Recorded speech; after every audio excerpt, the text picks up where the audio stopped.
మనకు Friday trend stock మనకు almost 12% అయితే ఫాలో అయిపోయింది మనకి. ఓకే, సో దీని వెనకాల ఉన్న మెయిన్ రీజన్ అండ్ ఇది గోయింగ్ ఫార్వర్డ్ పైకి పోతుందా లేదా కూడా తెలుసుకుందాం. ఓకే, సో ఇది technically not good looking great first point.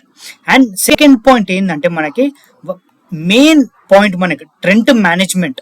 So ఇక్కడ చూసుకొని trend management flags slower growth అంటే మనకు going forward only 20% growth expect చేయొచ్చు అనేది అయితే మేనేజ్మెంట్ అయితే చెప్పింది సో ఇది ఎందుకు బ్యాడ్ న్యూస్ మనకి 20% గ్రోత్. సో ఇక్కడ చూసుకుంటే ఐపీఈ రేషియో ఉంది మనకి. సో 135 ఐపీఈ రేషియో ఉన్నప్పుడు 20% growth is not a great thing మనకి ఒక 30 to 40% గ్రోత్ ఉండాలి ఇంత ఐపీఈ రేషియో ఉంటే. సో మళ్ళీ గోయింగ్ ఫార్వర్డ్ మన ట్రెండ్ మనం యాడ్ చేసుకోవాలా, మంచి ఫాలో వచ్చింది, ఫండమెంటల్లీ గుడ్ కదా అంటే మనకి పీఈ రేషియో మనకు కొంచెం తగ్గాలి మనకి పీఈ రేషియో మనకి డీసెంట్ లెవెల్లో వస్తే అప్పుడు మనం ట్రెండ్ స్టాక్ అనేది యాడ్ చేసుకోవచ్చు మన పోర్ట్ఫోలియోలో. ఓకే, సో ఇది మెయిన్ రీజన్ వల్ల మనకు ట్రెండ్ స్టాక్ అయితే ఫాల్ అవుతుంది. అండ్ గోయింగ్ ఫార్వర్డ్ ఇంకా ఫాల్ కూడా కావచ్చు, చెప్పలేము. సో మనకి